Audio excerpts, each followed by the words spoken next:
Bien, Jesús Vázquez es vocero de Monitor Ciudad, una organización no gubernamental que hace seguimiento a materia de servicios públicos, específicamente el caso del agua potable. Dejábamos una idea en el aire antes de irnos a la pausa y tenía que ver con esta realidad que está planteando nuestro invitado, con lo que ocurre con el sistema de agua potable en sus distintos niveles, el caso del bombeo para el acueducto metropolitano, el tratamiento del agua. Pero en el informe se plantea que el 65% del tiempo no hay agua en las tuberías de los ciudadanos. Es una realidad de Maracaibo a Amazonas, a los valles del Tuy, al estado Miranda.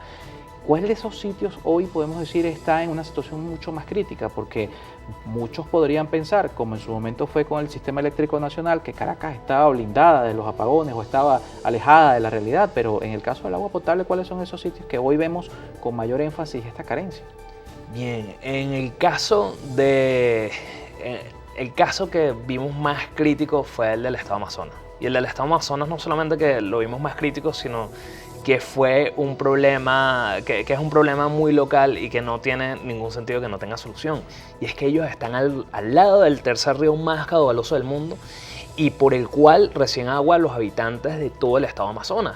Entonces en la ciudad de Puerto Ayacucho, que solo hayan recibido 10 horas de agua a la semana, entre 10 y 14 horas de agua a la semana, recordemos que una semana tiene 168 horas, quiere decir que menos del 10% del tiempo reciben agua por tuberías. La gente tiene que hacer maromas para tener agua, incluso aunque el agua a través de las tuberías y las hidrológicas sea gratuita, ya deja de ser tan económico cuando te tienes que pagar por un camión cisterna, cuando tienes que cavar un pozo artesanal o perforar un pozo de mayor envergadura. Ese es el caso más crítico. Sin embargo, también otro observatorio, que sería el Observatorio Venezolano de Servicios Públicos, indica que los estados Zulia y Monagas son los que peor valoran el servicio de agua potable. Y cuando nos vamos al otro extremo, a Zulia, y quisimos ver en números qué es lo que estaban viendo ellos, y es que vamos a hacer dos símiles.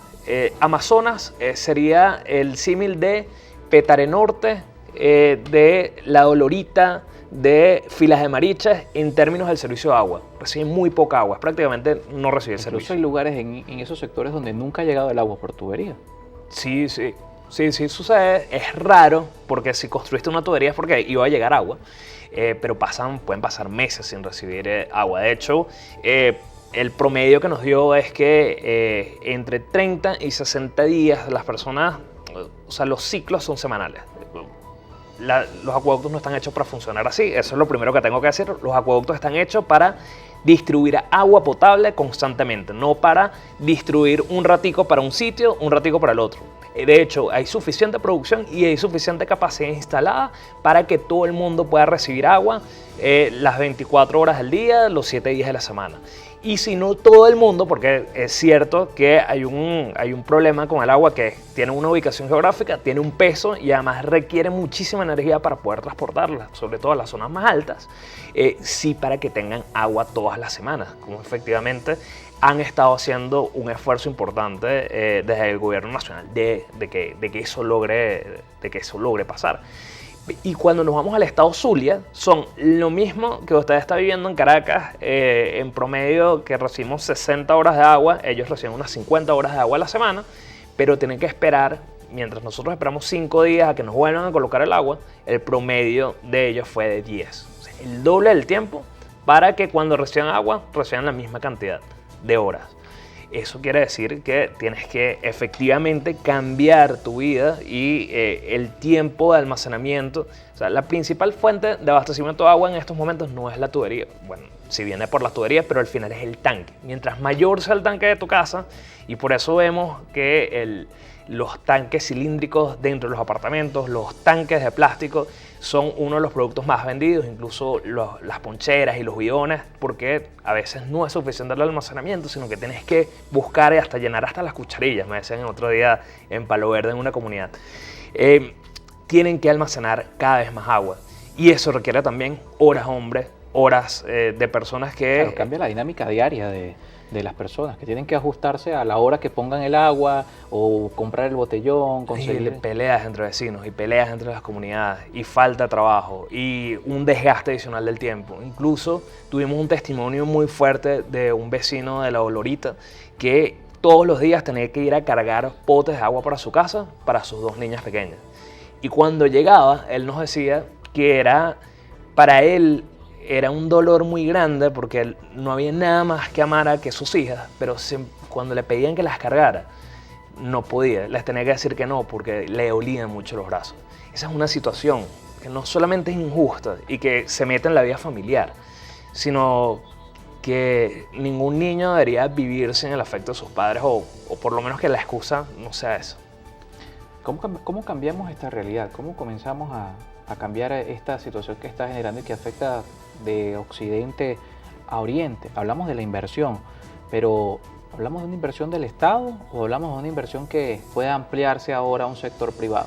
Bueno, en principio todos somos corresponsables del cuidado del agua y todos somos responsables también de presionar para que quienes toman las decisiones tomen las mejores decisiones.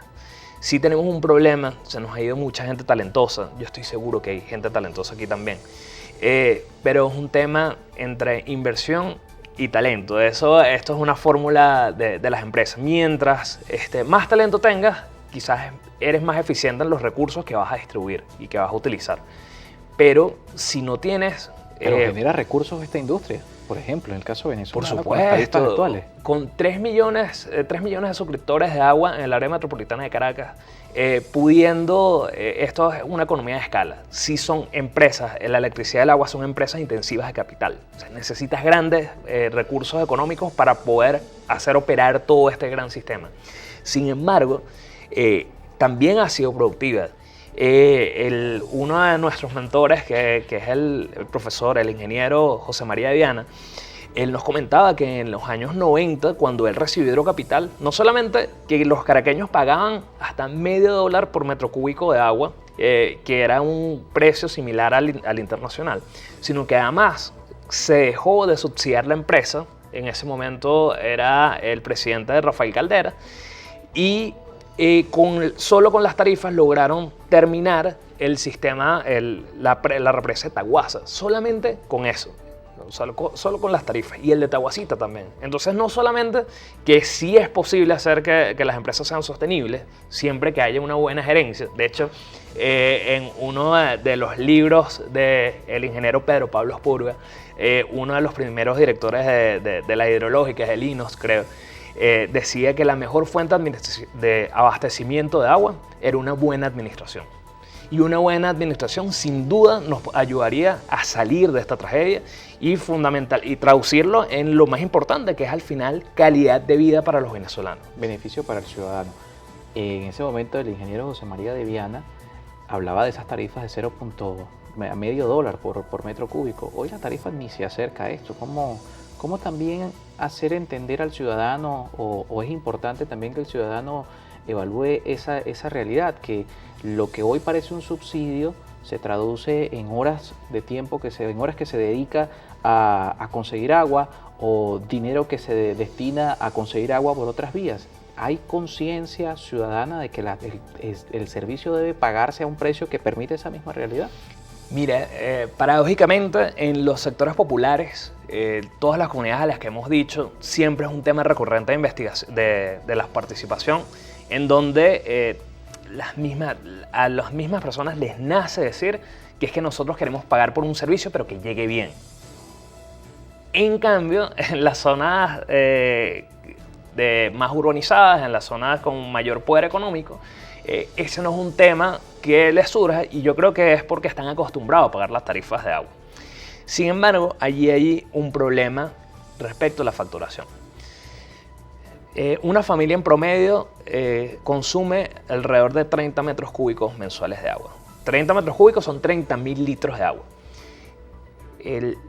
El tema es que como no hay medidores, y menos, incluso en la mejor época que teníamos de medición con Hidrocapital, y en el país además, menos del 30% de los suscriptores tenía un medidor de agua.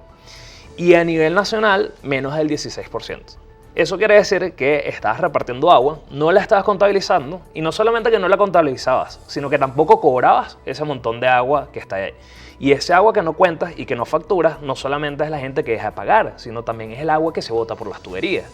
Y cuando tú pagas un servicio, y cuando la hidrológica recibe una remuneración porque tu principal recurso de ingresos de fuentes económicas es el agua, entonces no vas a dejar a que se bote el agua porque ves dinero derrochándose.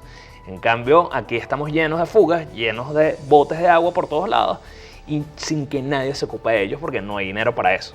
No hay dinero porque no estás cobrando por el agua. Ahora, cuando les decía lo de la dotación, el problema es que la hidrológica te cobra por una dotación que tú supuestamente estás recibiendo, pero que al final el ciudadano no está viendo. Entonces no me puedes cobrar tampoco una tarifa completa por un servicio que no se presta completo. Cuando nos faltan más del 65% del tiempo, esa tubería está vacía. Bien, muchísimas gracias. Se nos ha acabado el tiempo, Jesús. Gracias por acompañarnos esta tarde para hablar de este tema tan importante para la ciudadanía. Y también recuerden que esta entrevista va a estar disponible en nuestro canal de YouTube. Al regreso seguimos hablando de temas que le interesan al ciudadano, temas que tienen que ver con su realidad. Y nos vamos al sector universitario para hablar de lo que está pasando con los sueldos de estos profesionales y con las condiciones, por supuesto, en las que hoy están ejerciendo su profesión.